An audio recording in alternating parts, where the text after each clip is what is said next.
thriving, playing, living life to the fullest. Our mission for Kansans since 2003. We are Kansas Spine and Specialty Hospital, proudly supporting KPTS, Public Television for Kansas. The following program is brought to you by TZ Productions, celebrating KPTS's nearly 50 years of community support in South Central Kansas. Great starts here on KPTS. Another half hour of Hatteberg's People is up and running.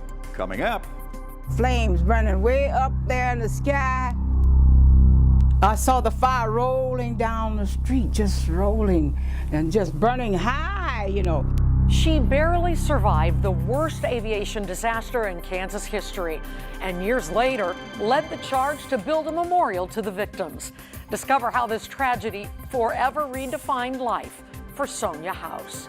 Also, him and another guy that was on parole robbed about every business in town. he came face to face with a cold-blooded killer. The infamous murder case inspired a book and a movie, but to Ray Braun, it was real life and a memory that endured for decades. You'll hear his details, plus. Ladies first, Davey. Of course. How are you today, Miss Sue? Good. meet this Good Samaritan who served up grub to the homeless while facing her own challenges at home. She believed even the smallest blessings were meant to be shared. And older people that grew up on farms and lived in country communities, they remember stuff like this. Artist, craftsman, builder, call him what you may. Bob Stanley from Augusta built his own little world from days gone by, and he invited me over for a visit. Hi everybody, I'm Larry Hatteberg. And I'm Susan Peters. Those are just some of the Hatteberg classics that are queued up and ready to roll. Let's get started.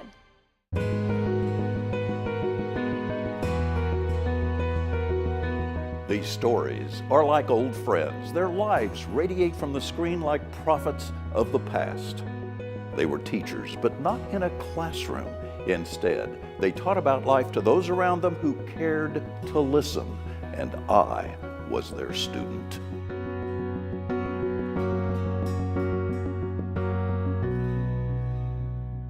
A KC-135 Air Force refueling tanker full of jet fuel plunges into a Wichita neighborhood.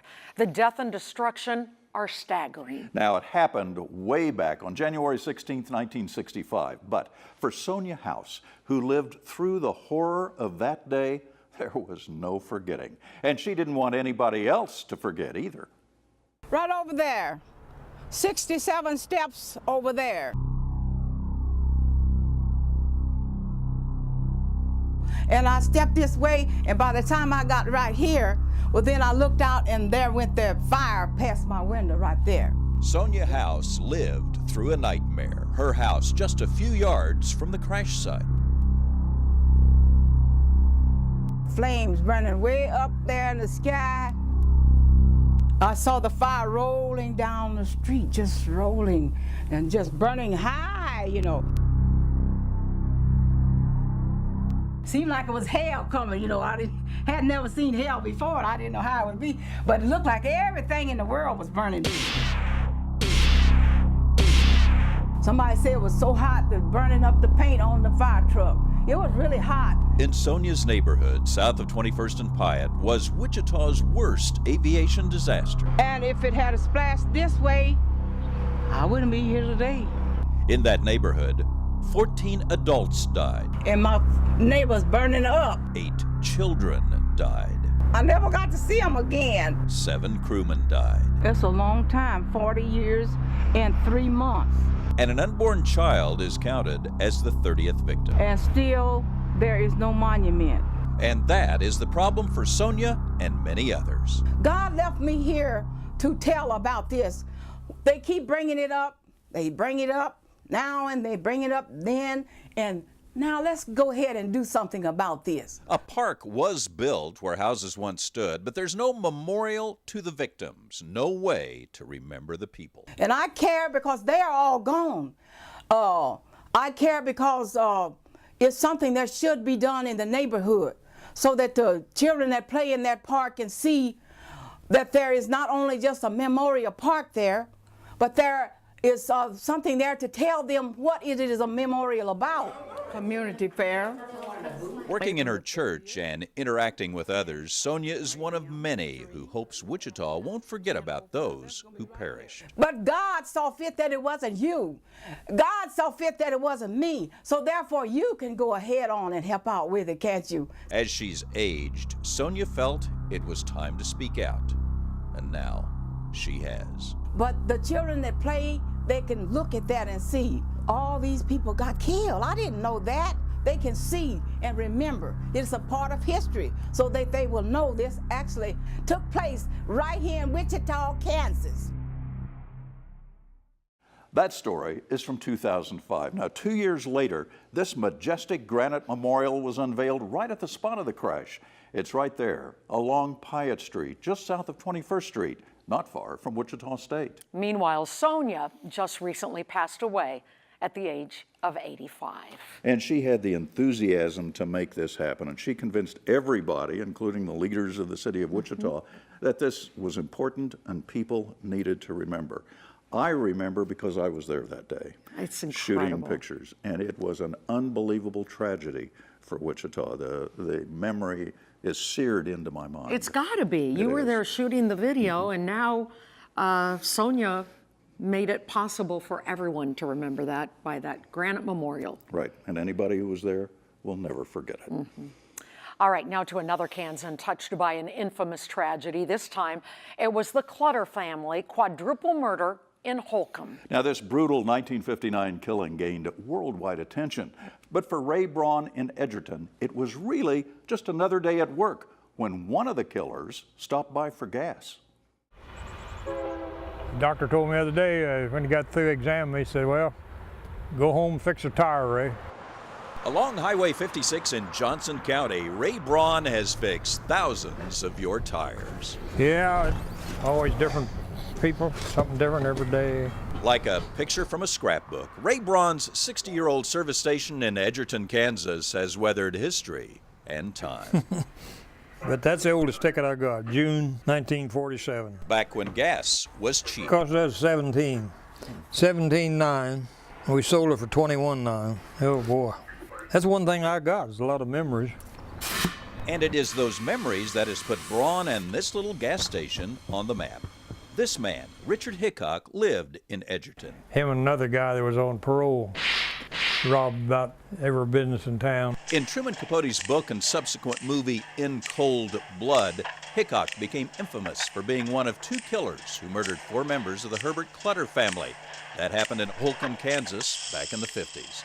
The day after the killings, Hickok returned to Braun's gas station. Fill her out, buddy. And he's driving his dad's car, and that's what made it funny to me. Because his dad never let him drive that car since he was in high school.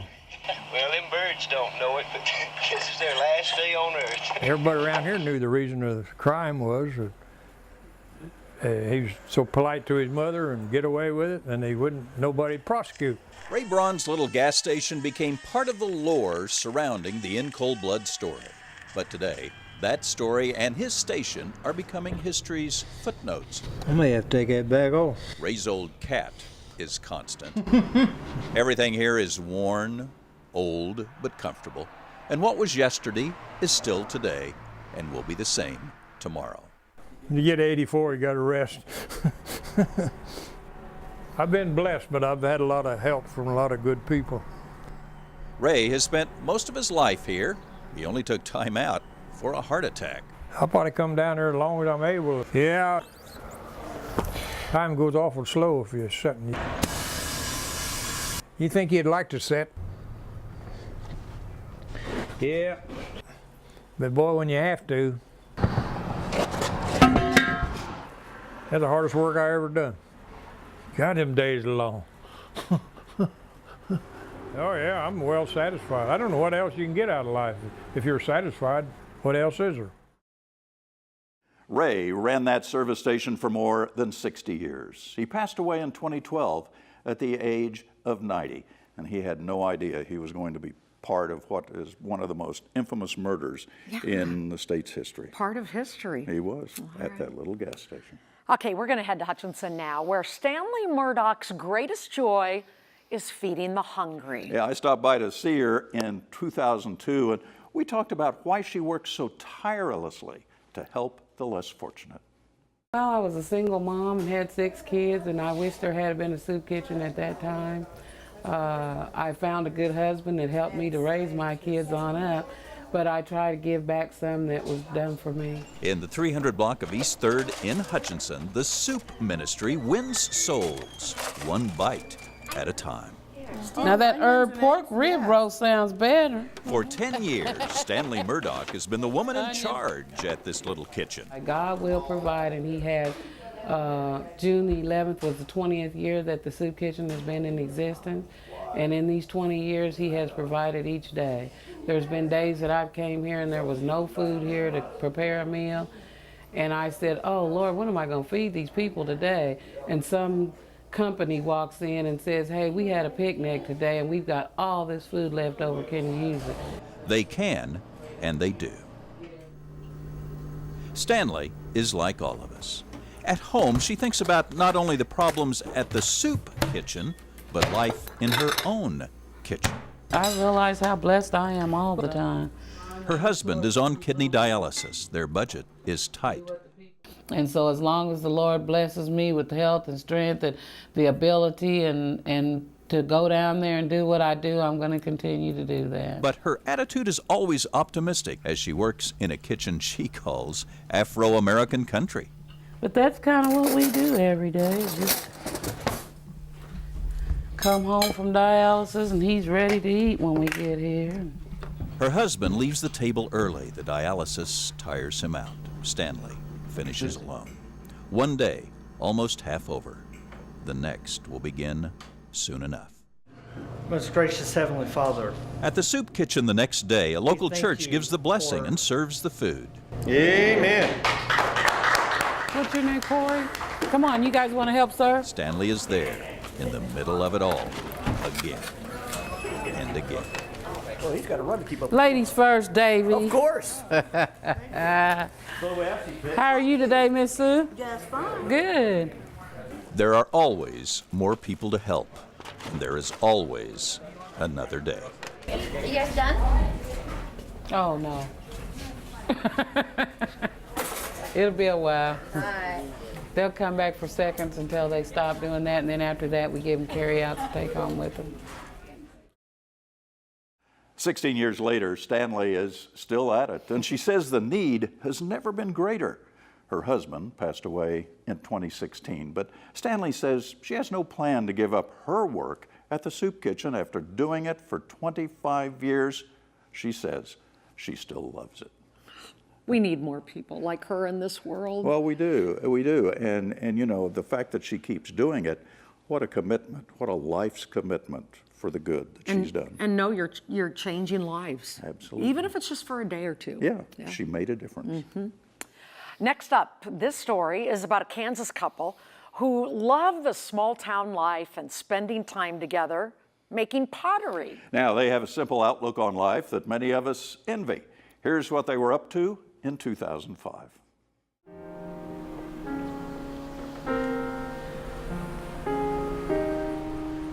A lazy little town where there may be more dogs than people. We felt good being the neighborhood potter. As the potter's wheel turns, you can smell autumn down these old roads that surround Elk Falls, Kansas. We think there's less stress here. The sun, too lazy for high noon, sparkles through leaves worn hard from the summer heat. We've been here since 1976, 30 years next year, and this is home. We are in the Potter's Workshop. We've just enjoyed the satisfaction of doing something we love and doing it together and being able to support ourselves and raise a family with that. What more could we ask? If you don't do anything you shouldn't be doing, you're great in a small town. Some people think you come to a small town to hide No, if you go to a city to hide, a small town, everybody knows your business, and if that bothers you, then you better not be here. And in a twist that only comes from deep commitments, these two entrepreneurs are hoping the world doesn't beat a path to their door. One reason is that they might step on the guinea hens who are trying to get in. They're the ugliest things, but they have the prettiest feathers. They know they're safe and they don't run, but they come over every morning and it cracks me up. They have shunned a website and have almost no advertising. Now, it's not that they turn down business, of course they don't, but they really don't want more than they can handle. And we know and understand that it's not the norm. But I think there are other people too that realize there's more to life than how much you can make. Sometimes we almost try to discourage people from doing an order because we'll, try to say, this is going to take a while. We never did get too worried about exhibits or trying to make a name for ourselves in our work. We were more happy to make things that people take home and use. We're happy being potters, not necessarily clay artists. Definitely more of a homebody kind of people. Elk Falls suits us. I don't know where we'd be happier. Now, 13 years later, the Frys, well, they're still at it. Now, a couple of years ago, they moved to a new location, an 1896 homestead right on the edge of Elk Falls. The place has a beautiful rock garden and more room for potting. The Frys recently made 900 commemorative mugs for Winfield's Walnut Valley Festival. Yeah, they're really well known throughout the art community, not only in Kansas, but throughout the Midwest and the East and West Coast. They're very Are they? Oh, they are, and they're very talented people. And here they live right in the middle of Kansas in an old homestead. In an old homestead in a little tiny town. Good for them. Good for them. We're happy to have them. Okay, now to an artist of a different sort. Bob Stanley of Augusta crafts authentic and intricate replicas of old-time buildings. Now, Bob invited me over in 2002.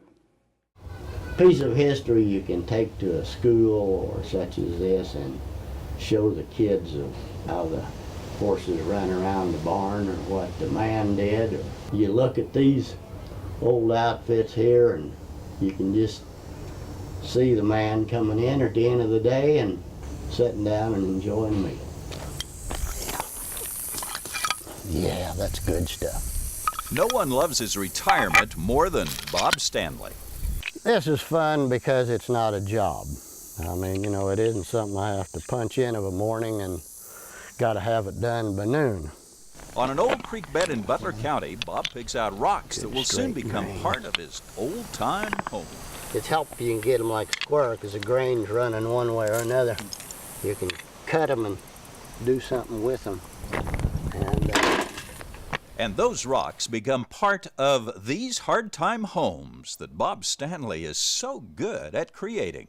This is what you do when you have time to enjoy your time.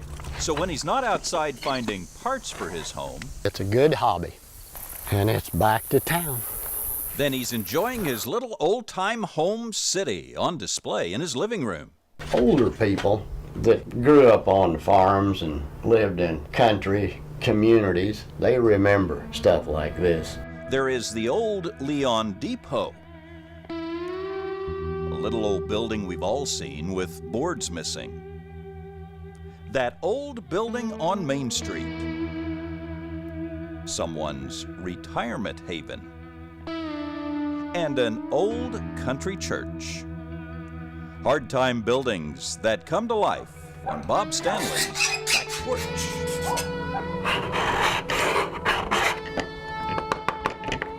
My longest project took 7 months, but the depot in there, and that took most of the summer. It's enjoyable, and that's the main thing to me.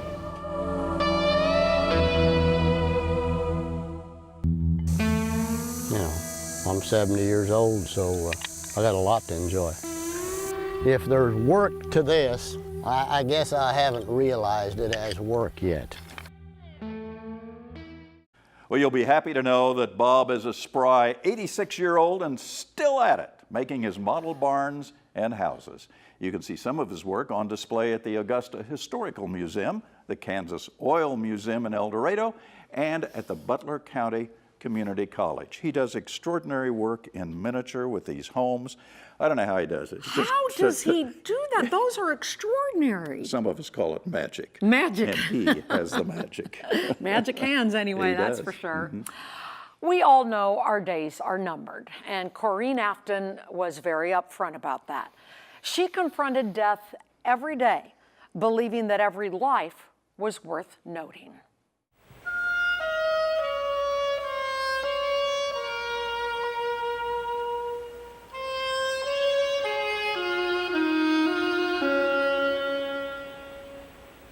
Cemetery is peaceful to me. A lot of people are uncomfortable in cemetery, but I'm not. Maybe because I know this is where I'll end up one day.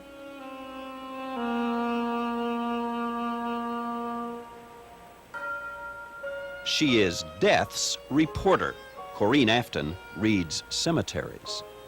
There's 72 in Butler County, and we've read all of them but 2. Look how that changed. Just looks altogether different. Corinne is a genealogist who spent years cataloging gravestones in Butler County.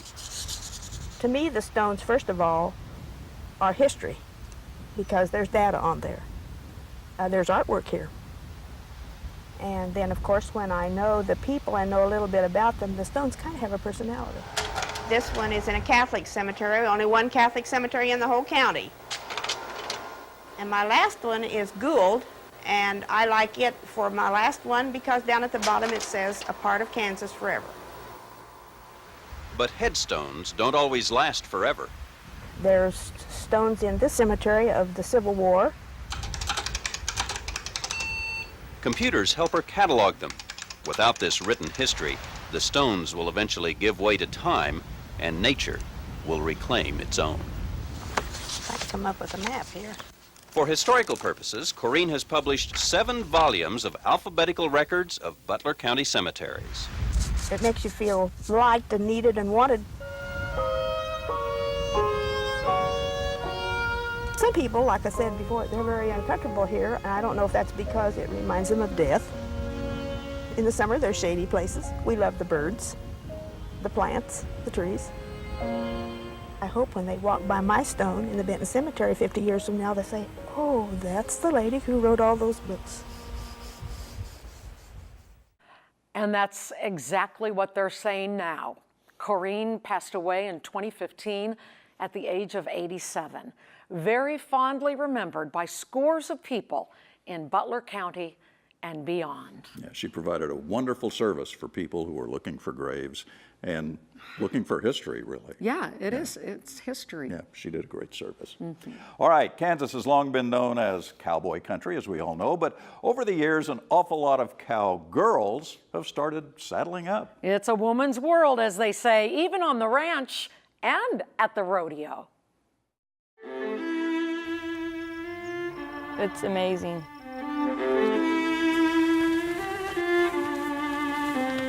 You want to stay out there. It's perfect.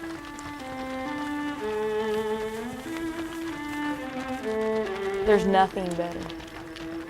This is Callie Peterson's life on the range at home in Marion County. Here, here, here. Hip! Hip, hip, hip!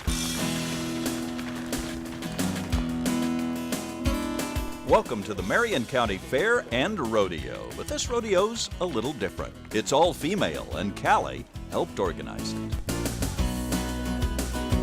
I think people are so curious. You know, wow, can women really do that? But then I just like to laugh and say, well, you be there and watch then.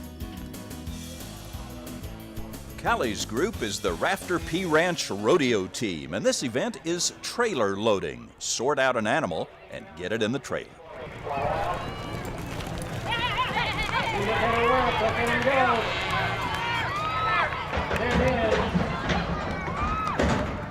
Rodeo have been around for years, but this type of rodeo hasn't. It's new. Now they're going to change cattle. We don't want to wear the cattle out. 2 minutes, ladies. I am overwhelmed with the turnout. It's fabulous. We've got a lot of good teams here tonight.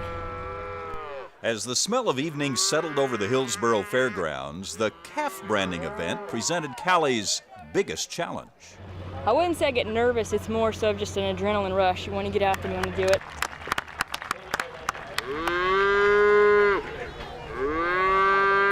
Get a hold of something and hang on tight and stay in the game. They want to see the rough and the tumble and the hard wrecks and the tough luck. You know, everything goes good, it gets kind of boring. We want to see the wild stuff.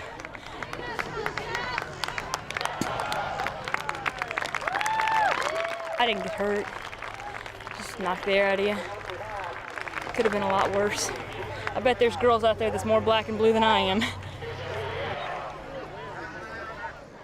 It's a lot of fun. It's not that difficult. You just got to have the mind to stay in the game and keep hanging on. For Callie Peterson, every day is a rodeo when you live on the Kansas Prairie. I'm very lucky. Very lucky. I wouldn't trade it. I wish everybody'd get a chance to see that perfection.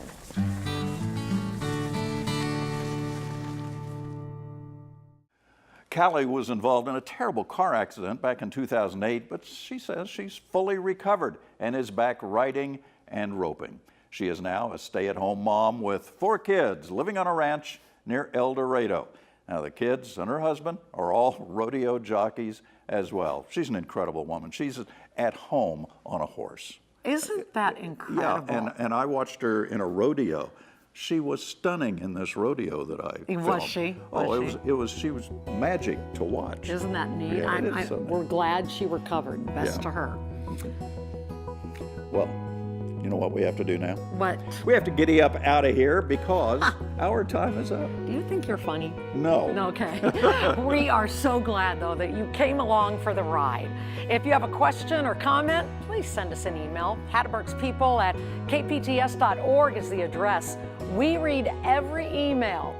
Until next time, I'm Susan Peters. And I'm Larry Hatteberg. We will see you next time.